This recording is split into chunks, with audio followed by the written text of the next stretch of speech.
Hello friends, good morning. Welcome to one day exam target. आप सभी का स्वागत है आपके अपने चैनल वनडे एग्जाम टारगेट पर। फ्रेंड्स, आप सभी की मॉर्निंग 6 बजे वाली करंट अफेयर की क्लासेस स्टार्ट हो चुकी है और आपकी दोपहर यानी कि 3 बजे जीएस की क्लास चलती है, जिसमें हम इस टाइम टोटल एनसीईआरटी के क्वेश्चन कवर करवा रहे हैं। ये सभी आपके डिमांड पर या आपके रिक्वेस्ट पर ये एनसीईआरटी हम चला रहे हैं। कॉन्टिन्यू एनसीईआरटी का जीएस हम कंप्लीट करके रहेंगे। पूरे 3000 क्वेश्चन की सीरीज है। 3000 क्वेश्चन की सीरीज में हम बहुत सारे क्वेश्चन करवा चुके हैं, बहुत ज़्यादा क्वेश्चन करवा चुके हैं और ये कंटिन्यू चल भी रहा। तो आप लोग इसे ज़रूर ज्वाइन कीजिएगा। प्लेलिस्ट में मैंने एक जगह पर कर रखा है एनसीईआरटी के जितने जीएस के क्वेश्चन हैं और एक एक शब्द आपकी एनसीईआरटी से होता है। हम बहकाने वाला कोई काम नहीं करते हैं, ठीक है।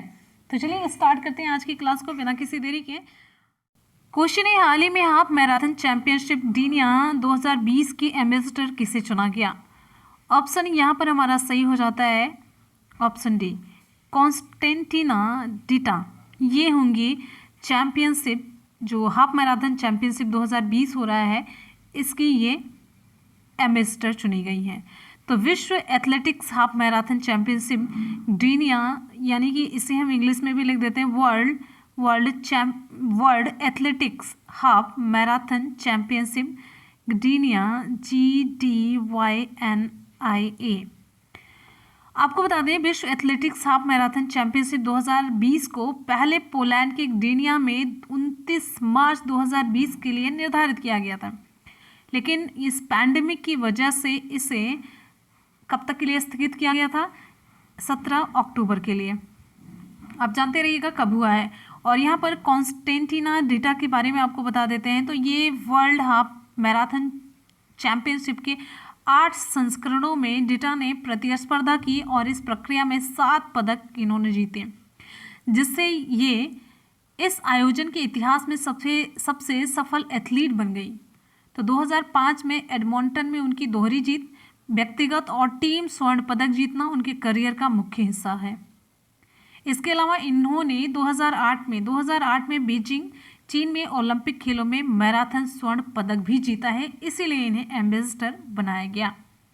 आते हैं हम नेक्स्ट क्वेश्चन पर। हमारा अगला क्वेश्चन आप सभी की स्क्रीन पर क्वेश्चन है, हाल ही में अंतर्राष्ट्रीय गरीबी उन्मूलन दिवस कब मनाया गया? अंतर्राष्ट्रीय गरीबी उन्मूलन दिवस, ऑप्शन यहाँ पर हमारा सही हो जाता है ऑप्शन बी सही होता है 17 अक्टूबर। अंतर्राष्ट्रीय गरीबी उन्मूलन दिवस, international day for the eradication of poverty. Eradication उन्मूलन होता है, eradication of poverty. Poverty means गरीबी, ठीक है। तो international day for the eradication of poverty ये 17 अक्टूबर को मनाया जाता है हर साल, अंतर्राष्ट्रीय है ये। इस दिन का उद्देश्य दुनिया भर में विशेष रूप से विकासशील देशों में गरीबी और उन्मूलन की आवश्यकता के बारे में जागरूकता बढ़ाना है। और सबसे इंपॉर्टेंट चीज है इस बार की थीम। तो 2020 की थीम है acting together to achieve social and environmental justice for all.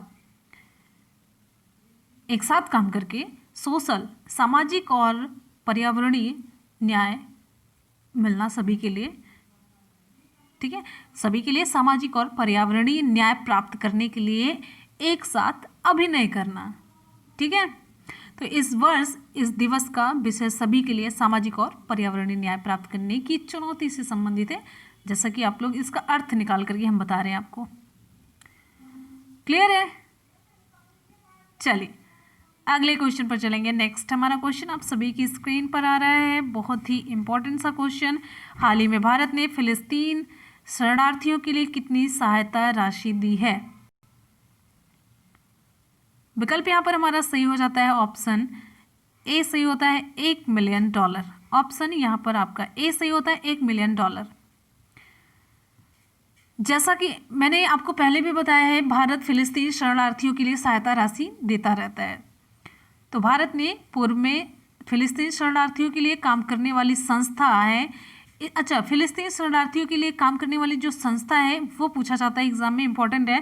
तो इस संस्था का नाम है UNRWA, United Nations relief and works agency. लिखना है, चलिए लिख देते हैं यूनाइटेड नेशंस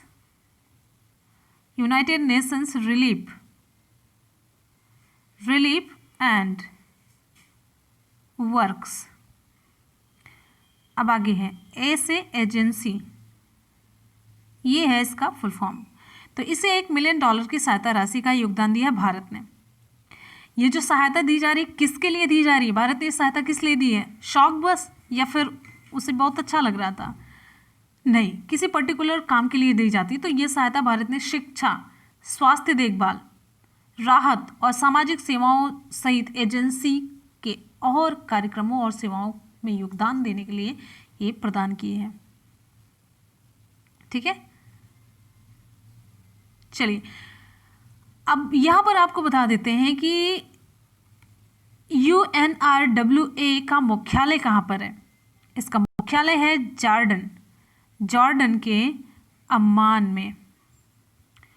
और UNRWA United Nations relief and works agency के कमिश्नर जनरल कौन है? तो फिलिप लाज़ारिनी है। कौन है? Philippe Lazzarini. चलिए आ जाते हैं हम नेक्स्ट क्वेश्चन पर। हमारा अगला क्वेश्चन आप सभी की स्क्रीन पर है। क्वेश्चन है, हाल ही में NTPC के CMD गुरमीत सिंह का कार्यकाल कितना बढ़ाया गया? ऑप्शन यहाँ पर हमारा सही हो जाता है, ऑप्शन डी सही होता है, 2025 तक के लिए बढ़ाया गया है। ऑप्शन डी सही होता है 2025 तक के लिए। देखिए ये कार्यकाल बढ़ाना, आप कहेंगे ये इंपॉर्टेंट क्वेश्चन कैसे कार्यकाल बढ़ा दिया गया, चाहे जिसका भी बढ़ा दिया जाए, चाहे जितना भी बढ़ा दिया जाए, उससे हमसे क्या मतलब है? तो कार्यकाल बढ़ाने का मतलब है ये नियुक्ति से संबंधित इंपॉर्टेंट क्वेश्चन है। तो अगर आपसे पूछा जाए NTPC के CMD प्रेजेंट टाइम में कौन है, तो जिसका कार्यकाल बढ़ाया गया वही तो रहेगा ना। ऑप्शन आपका डी सही हो जाता है, यानी कि 2025 तक। अब इन्हें अलग से आपको याद करने की ज़रूरत नहीं होगी। बीच में अगर इन्होंने इस्तीफा ना दिया हो, कोई विद्रोह, कोई हंगामा ना हुआ तो ठीक है, 2025 तक 4 साल के लिए फुर्सत हो गई एक करंट तैयार करने से। तो राज्य के द्वारा मंत्रिमंडल की नियुक्ति समिति ACC ने राज्य द्वारा संचालित national thermal power corporation NTPC national thermal power corporation limited के अध्यक्ष और प्रबंध निदेशक, जिनका नाम है गुरदीप सिंह, इनका कार्यकाल 31 जुलाई 2025 तक बढ़ाने की मंजूरी दे दी है। इन्होंने फरवरी 2016 में पहली बार अध्यक्ष और प्रबंध निदेशक का कार्यभार संभाला था। ठीक है, चलिए कुछ इंपॉर्टेंट फैक्ट NTPC से रिलेटेड। तो NTPC national thermal power corporation की स्थापना कब हुई? 1975 में। Next point, national thermal power corporation का मुख्यालय कहाँ पर है? भारत के न्यू दिल्ली में है। ठीक, चलिए अगले क्वेश्चन पर आते हैं। तो एक बार जितने भी स्टूडेंट वीडियो को देख रहे हैं अच्छे से प्यार से वीडियो को लाइक करेंगे, दोस्तों में लिंक को शेयर करना बिल्कुल भी ना भूलें, और फुल कंसंट्रेट के साथ क्लास को देखना भी ना भूलें। और चलिए आगे चलते हैं। हमारा अगला क्वेश्चन है, हाल ही में प्रसिद्ध गायिका जिसका नाम है कौमुदी मुंशी, इनका निधन हुआ। इन्हें किस नाम से जाना जाता था? ये किस नाम से फेमस थी?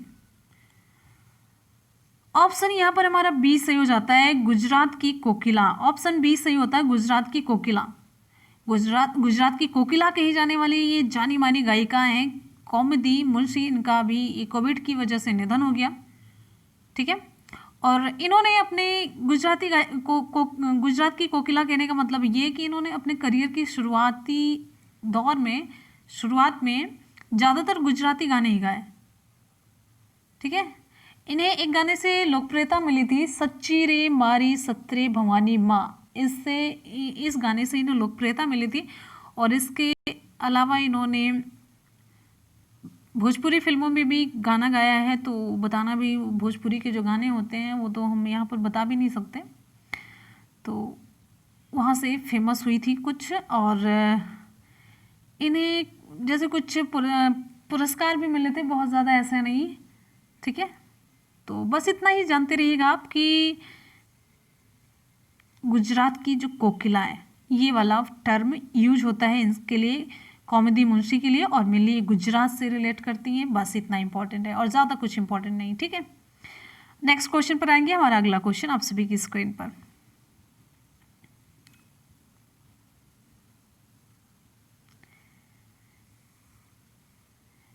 क्वेश्चन है, हाल ही में विश्व बैंक द्वारा समर्थित कितने करोड़ रुपए की स्टार्स परियोजना को मंजूरी दी गई? ऑप्शन यहां पर हमारा सही हो जाता है ऑप्शन सी 5,718 करोड़। ऑप्शन यहां पर हमारा सी सही हो जाता है 5,718 करोड़। तो यहाँ पर प्रधानमंत्री नरेंद्र मोदी की अध्यक्षता वाले केंद्रीय मंत्रिमंडल ने स्टार्स, इसका फुल फॉर्म आपको बताते चलते हैं। स्टार्स का फुल फॉर्म है strengthening teaching learning and results for states. इसके कार्यान्वयन को मंजूरी दे दी गई है। स्टार्स भारतीय स्कूल शिक्षा प्रणाली में शिक्षा की गुणवत्ता में सुधार के लिए स्कूली शिक्षा एवं साक्षरता विभाग शिक्षा मंत्रालय के तहत एक नई केंद्र सरकार के द्वारा प्रायोजित योजना है। बस ये आप जानते रहिए, इंपॉर्टेंट क्वेश्चन है, ये है इंपॉर्टेंट क्वेश्चन। तो ये जो स्टार्स है ये भारतीय स्कूली शिक्षा प्रणाली में शिक्षा की गुणवत्ता में सुधार है। तो सबसे इंपॉर्टेंट पूछा जाता है तो शिक्षा की गुणवत्ता से संबंधित ये एक योजना है, केंद्र सरकार की योजना है। और किस मंत्रालय के तहत है? स्कूली शिक्षा एवं साक्षरता विभाग शिक्षा मंत्रालय की ये योजना है, जानते रहिएगा। और आपको बता दें इस परियोजना की कुल जो लागत है 5,718 करोड़ रुपए है, जिसमें से 500 मिलियन अमेरिकी डॉलर लगभग 3,700 करोड़ रुपए की राशि विश्व बैंक से सहायता प्राप्त है। देखिए 5,718 करोड़ रुपए में से 500 मिलियन ये प्राप्त है, लगभग 3,700 करोड़ ये विश्व बैंक से प्राप्त है। और ये परियोजना 6 राज्यों हिमाचल प्रदेश, नोट कर लीजिए, हिमाचल प्रदेश, राजस्थान, फिर महाराष्ट्र, ठीक है, फिर है एमपी मध्य प्रदेश, केरला, फिर ओडिशा, इसे कवर करेगी। इतने राज्यों को ये कवर करेगी, मेनली 6 राज्यों को। नेक्स्ट हमारा क्वेश्चन है, हाल ही में वरिष्ठ क्रिकेट पत्रकार और कमेंटेटर का निधन हो गया, इनका नाम आपको बताना था, इनका नाम आपको बताना है। ऑप्शन यहाँ पर सही हो जाता है हमारा ऑप्शन बी किशोर भिमानी। ऑप्शन बी सही होता है किशोर भिमानी। तो वरिष्ठ खेल पत्रकार और क्रिकेट कमेंटेटर थे किशोर भिमानी, इनका हाल ही में निधन हो गया।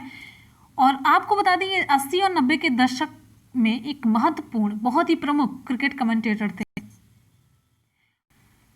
तो यहाँ पर 1986 में जो मैच खेला गया था, 1986 में भारत और ऑस्ट्रेलिया के बीच में चेन्नई के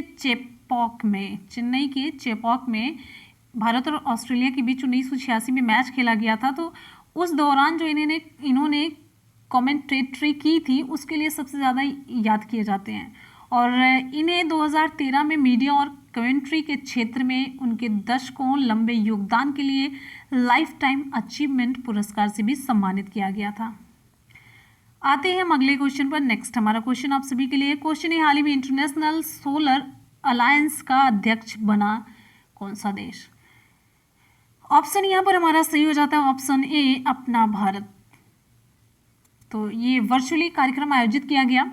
तो आपको बता दें अंतर्राष्ट्रीय सौर संगठन इंटरनेशनल सोलर अलायंस की तीसरी बैठक में भारत और फ्रांस को अगले 2 साल के कार्यकाल के लिए फिर से अध्यक्ष और सह अध्यक्ष चुना गया। तो यानी कि भारत अध्यक्ष बना, फ्रांस सह अध्यक्ष बना है, ये भी जानते रहिएगा, ठीक है। बैठक में कुल 53 सदस्य देशों ने हिस्सा लिया, ठीक है। और यहाँ पर आपको बता दें ISA यानी कि इंटरनेशनल सोलर अलायंस के 4 क्षेत्रों का प्रतिनिधित्व करने के लिए 4 नए उपाध्यक्ष भी चुने गए। अब ये 4 क्षेत्र और चारों के उपाध्यक्ष कौन कौन आपको हम बताते चलते हैं। देखिए एशिया प्रशांत क्षेत्र के लिए फिजी और नाउरू किसके लिए? एशिया प्रशांत क्षेत्र के लिए। दूसरा है अफ्रीका क्षेत्र के लिए मॉरिशस और नाइजर उपाध्यक्ष की हम बात कर रहे हैं। फिर है यूरोप और अन्य क्षेत्र के लिए यूके और नीदरलैंड। फिर है चौथा जो क्षेत्र है वो है लैटिन अमेरिका और कैरेबियन क्षेत्र, इसके लिए क्यूबा और गुयाना ये चुने गए हैं उपाध्यक्ष। फिर से एक बार बता देते हैं, एशिया प्रशांत क्षेत्र के लिए फिजी और नाउरू। और अफ्रीका क्षेत्र के लिए मॉरिशस और नाइजर। यूरोप और अन्य क्षेत्र के लिए यूके और नीदरलैंड। लैटिन अमेरिका और कैरेबियन क्षेत्र के लिए क्यूबा और गुयाना। क्लियर है। और यहाँ पर कुछ इंपॉर्टेंट फैक्ट और बता देते हैं इंटरनेशनल सोलर अलायंस के बारे में। तो इसका मुख्यालय कहाँ पर है? हरियाणा के गुरुग्राम में है। ठीक है। और ISA के लीडर कौन है? उपेंद्र त्रिपाठी। ठीक है। तो फ्रेंड्स यहाँ पर आज की करंट अफेयर की क्लास हो जाती है कंप्लीट। कर लेते हैं जल्दी से सुपर फास्ट रिवीजन फटाफट से।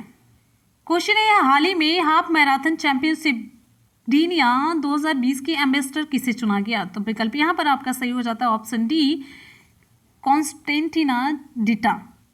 अगला क्वेश्चन, हाल ही में अंतर्राष्ट्रीय गरीबी उन्मूलन दिवस कब मनाया गया? ऑप्शन यहाँ पर आपका बी सही हो जाता है 17 अक्टूबर। हमारा अगला क्वेश्चन है और इसकी थीम है 2020 की acting together to achieve social and environmental justice for all. अगला क्वेश्चन है, आप देखते रहिए, हाल ही में भारत ने फिलिस्तीन शरणार्थियों के लिए कितनी सहायता राशि दी है? ऑप्शन यहाँ पर ए सही हो जाता है $1 मिलियन। अगला हमारा क्वेश्चन है, हाल ही में एनटीपीसी के CMD गुरमीत सिंह का कार्यकाल कितना बढ़ाया गया? तो विकल्प यहाँ पर हमारा डी सही हो जाता है 2025। नेक्स्ट क्वेश्चन पर आएंगे।